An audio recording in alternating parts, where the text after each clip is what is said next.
반갑습니다. 이 무더위에도 건강한 모습으로 뵙게 되어서 너무 반갑습니다. 지난주 7월 말쯤에서는 선풍기 없이는 잠을 자기가 참 힘들었었는데 벌써 이번 주에 들어와서 비가 오기 전에도 아침 저녁으로 찬바람이 불더라고요. 참 너무 감사하다 이렇게 생각은 드렸는데 이번 주에 우리가 휴가를 많이 갔습니다. 여러 사람들이 갔는데 지난주에 갔다 온 분들 가장 현명한 분들이고 이번 주는 많이 시원한데 가셨구나. 또 휴가 오신 분도 계세요 보니까 그런데요. 하루가 다르게 이 여름날이라 하더라도 기후가 이렇게 빨리 변합니다. 팔레스타인은 더 심한데요. 지금 한참 이 과일이 익는 시기, 이제 8월 말 우리와 약간 비고 살아나기 때문에 8월 말 9월쯤에 과일이 익는 시기고 또 한편으로는 미리 익는 시기입니다. 그래서 과일 농사로 봐서는 햇볕이 쨍쨍 쬐야 적어야만 과일 농사가 되고, 그런데 밀이나 곡식은 찬바람이 불어야 전분의 당도가 높아진다고 합니다. 그러니까 상반되죠. 그러니까 농사를 하면서도 항상 마음을 졸이는 거예요. 하루라도 햇빛을 더 받아야 과일들이 잘 익겠다 싶은데 찬바람이 불어버리면, 특히 포도는 찬바람이 불면 포도 농사를 다 망칩니다. 그렇기 때문에 뜨거운 햇빛을 하루라도 더 받고, 또 그런데 찬바람이 불기 전에 수확을 해야 되거든요. 그래서 주인이 볼 때 바로 이때다 싶으면 바로 수확을 시작합니다. 하는데 천천히 우리처럼 그렇게 수확해서는 안 되고 많은 인력을 들여서 한꺼번에 짧은 시간 내에 빨리 수확을 해야만 포도가 상품의 포도가 없습니다. 그래서 그때가 되면 자기 집에 있는 일꾼으로는 모자라고 인력시장에 나가서 큰 꾼을 다 사옵니다. 그러니까 이때가 일출이라는 것을 알기 때문에 일할 사람들도 새벽 일찍 나가서 인력시장에서 다 대기를 합니다. 여러분 아시다시피 인력시장이라는 것은 새벽에 서죠. 새벽에 이미 부르는 사람이 끝이 납니다. 그래서 이 집주인도 나가서 새벽 일찍 가서 유대 시간으로는 1시가 새벽 시간입니다. 우리로 말하면 6시가 1시예요.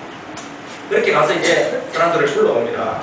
불러왔는데 그 다음에 각 일꾼들에게 일자리를 맡기고 이런 일을 하라고 저런 일을 하고 다 자리를 배치를 해주고 자기는 아침을 먹고 이제 한숨을 돌립니다. 오늘 쳐다보니까 모든 사람들이 와서 열심히 일을 하고 됐다, 이제 내 할 일은 끝났다 해서 이 사람은 이제 슬슬 마시러 나갔습니다. 마시러 나가서 동네에 누가 없냐 친구를 만나러 갔는데 보니까 그 상태에 또 아직도 사람들이 있는 거예요. 물어봤습니다. 당신들은 왜 여기 놀고 있냐고 하니까 아무도 우리를 불러주지 않습니다. 주인은 그러면 내 농장에 와서 일을 하고, 그렇게 다시 일을 보냅니다. 그리고 점심때가 되어서 우리 시간 오후 3시인데요. 3시쯤 이제 다시 나가봅니다.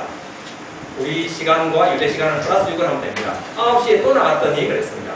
점심을 먹고 이제 정말 쉴 겸 나갔는데 아직도 놀고 있는 사람들이 있는 거예요. 묻습니다. 왜 아직도 놀고 있냐고, 종이를 넣으냐고, 놀지 말라는 거예요. 그런데 아직도 우리를 불러주는 사람이 없다는 겁니다. 그리고 또 오후 5시에 또 나가봤습니다. 그런데 아직도 거기 사람이 있다는 거예요. 오후 5시라는 것은 이제 6시가 되면 해가 지는데 1시간밖에 남지 않았는데도 그 1시간 동안이라도 일을 해야만 하는 사람들이 있다는 거예요. 대부분 인력시장에서는 튼튼한 사람, 일 잘할 사람들을 다 불러가지고, 그러니까 남아있다는 사람들은 다른 말로 하면 능력이 없거나 몸이 아프거나, 그럼에도 불구하고 단 1시간이라도 일을 해야 지금 당장 먹을 수 있는 그런 사람만 지금 남아있는 거예요. 그러니까 그 사람을 다시 부릅니다.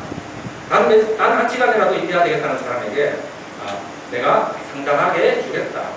상당하게는 일한 만큼 주겠다는 것입니다. 그렇게 해서 사람들을 다 불러 모았습니다. 그러니까 지금 이 포도원이 일이 넘쳐나는 것이 아니고 사람이 넘쳐나죠. 이미 필요한 사람은 새벽에 다 불렀습니다. 그런데도 불구하고 이 주인은 계속 나가서 사람들을 불러오는데 주인의 필요 때문에 부르는 것이 아니고 그 사람들의 필요 때문에 주인이 자기 포도원을 제공하는 거예요. 일이 끝났습니다. 저녁에 8절에 보니까 저물매 포도원 주인이 청지기에게 이제 품꾼들을 불러서 돈을 주라 했습니다.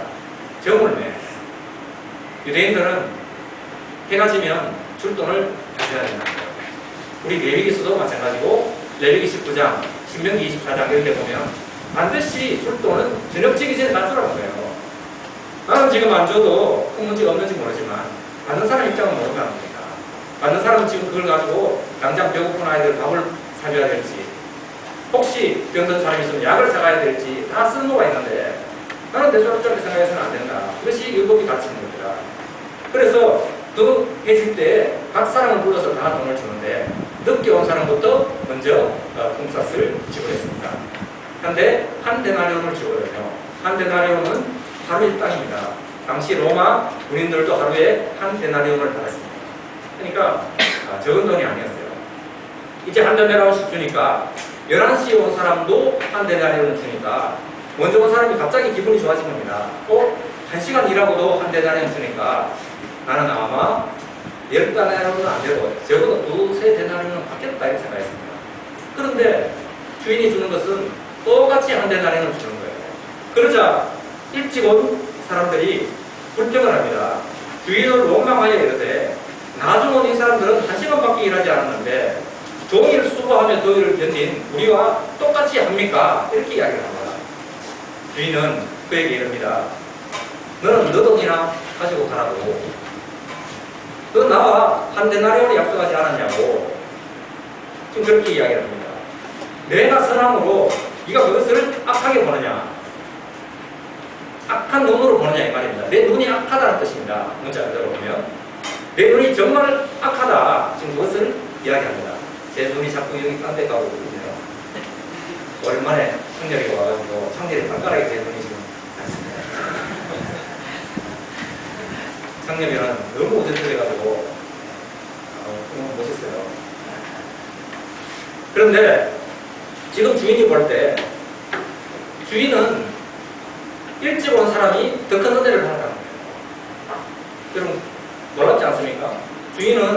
주인이 생각할 때는 일찍 온 내가 더 많은 은혜를 받았다는 겁니다. 여러분 7시간 동안 밖에서 누가 나를 불러줄까?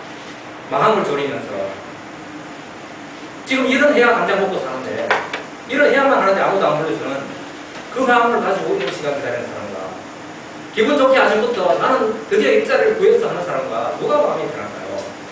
먼저 온 사람이 은혜를 더 받았어요. 주인은 지금 그것을 이야기합니다. 그런데 나중 온 사람은 그 은혜는 잊어버리고 왜 먼저 온 사람은 그 은혜는 잊어버리고 나중 온 사람과 우리가 같다. 여기에 대해서 불만을 지금 가지는 겁니다.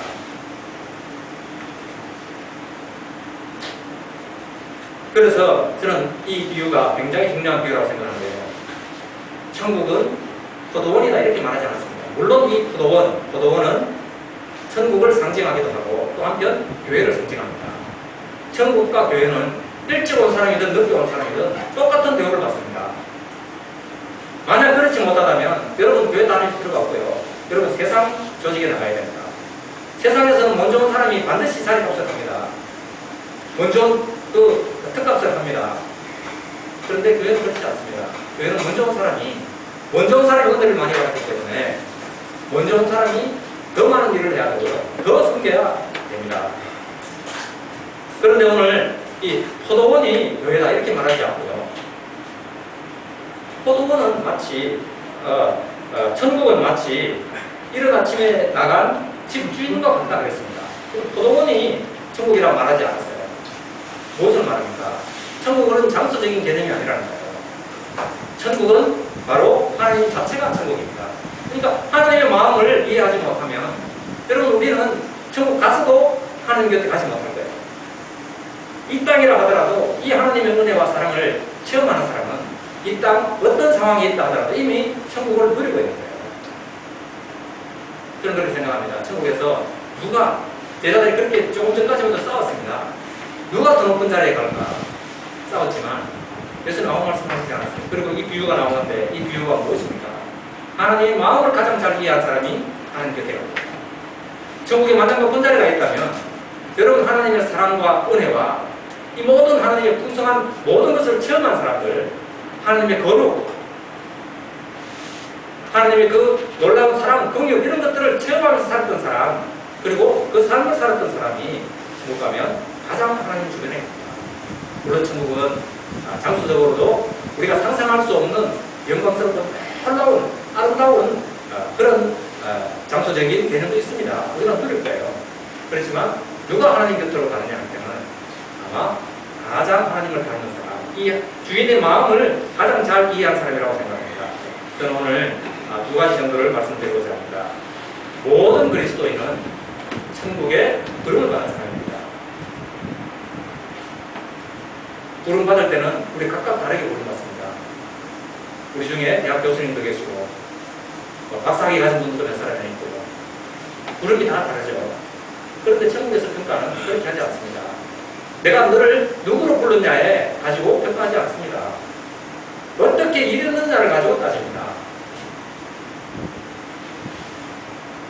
정확하게 말하면 어떤 마음으로 일했느냐, 무슨 마음으로 일했느냐를 가지고 따지지 내가 너를 누구로 불렀다고 그렇게 말씀하지 않아요. 세상에서는 자기가 자기 직업으로 자기를 평가할지 모르지만 천국의 평가, 적어도 이 교회의 평가는 어떠한 마음으로 하나님께 나와서 어떠한 마음으로 일했느냐를 가지고 평가합니다. 그리고 그 평가는 절대 이 땅에서 받지 않습니다. 정올 때, 다른 말로 하면 우리가 천국 가서 이제 우리가 평가를 받습니다. 그러니까 이 땅에서, 특히 교회에서 나는 아직도 내 믿음만큼 내가 대우를 못 받아 이렇게 생각할지는 모르지만 여러분 여기서 대우 별로 받을 필요가 없어요. 대우는 하나님 나라에서 받습니다. 하나님 나라에 가서 내가 너를 불렀는데 내가 어떤 자세로 어떠한 마음으로 일했느냐를 가지고 평가를 합니다. 아마 11시에 온 사람은요, 아침 일찍 온 사람보다 훨씬 더 감격적으로 기쁜 마음으로 일했을 거예요. 1시간밖에 안 남았는데도 나를 불러주셨구나, 너무 감사하다고 감사하는 마음으로 일한 사람이 있냐 하면, 일찍 온 사람은요 계약 관계를 일했잖아요. 나와 저 사람은 그냥 계약을 맺었다고, 그냥 계약 관계니까 그냥 일하는 거예요. 이것은 율법적인 관계입니다. 여러분, 율법적으로 하나님 앞에 나오는 사람과 기쁘고 감사함으로 너무 감격해서 고마운 마음으로 하는 것은 차이가 굉장히 큽니다.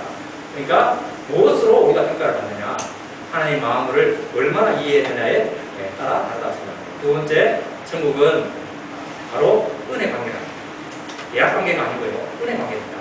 물론 하나님은 우리가 계약을 하셨죠.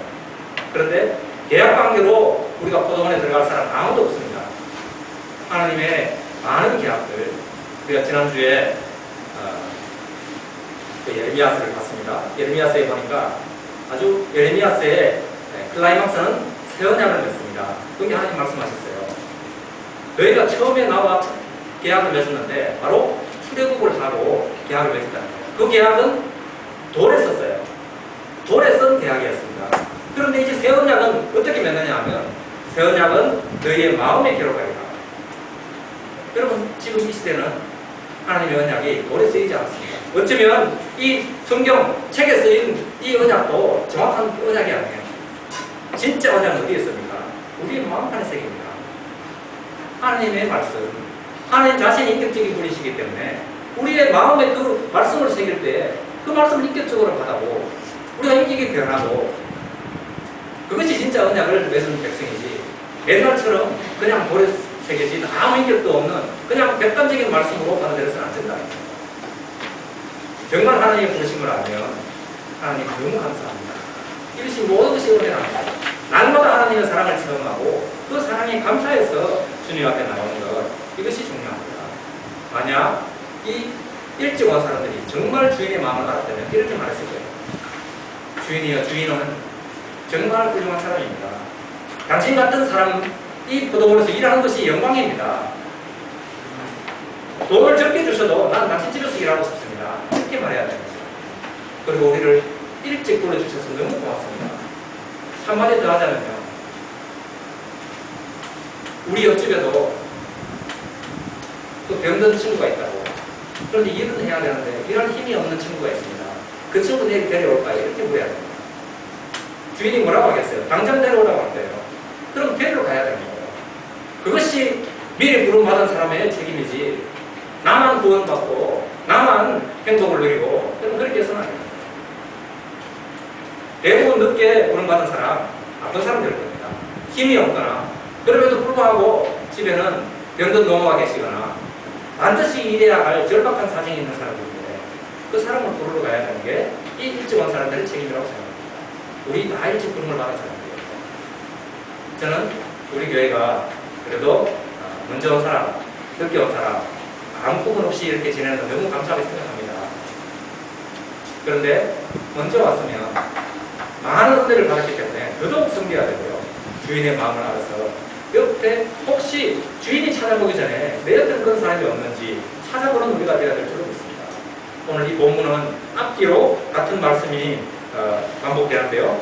우리 19장 마지막에 보면 그러나 먼저 된 자로서 나중되고 나중된 자로서 먼저 될 자가 많으니라 이렇게 말하고 마지막 우리 16절에도 이와 같이 나중된 자로서 먼저 되고 먼저 된 자로서 나중되리라. 경고의 말씀입니다. 여러분 예수 오래 믿은 게 결코 자랑이 될 수 없어요. 예수 오래 믿다 보면 이제 너무 매너리즘에 빠져가지고 하나님의 은혜라 그러면요 과거의 은혜 받은 은혜는 필요가 없습니다. 그런 신앙은 과거의 은혜 아닙니다. 나는 과거에 어떤 은혜를 받았고 그거 별로 중요하지 않습니다. 오늘의 은혜가 중요한 거예요. 그리고 먼저 왔으면 많은 은혜를 받았기 때문에 이 은혜를 남들에게도 베푸는 우리가 되어야 될 줄로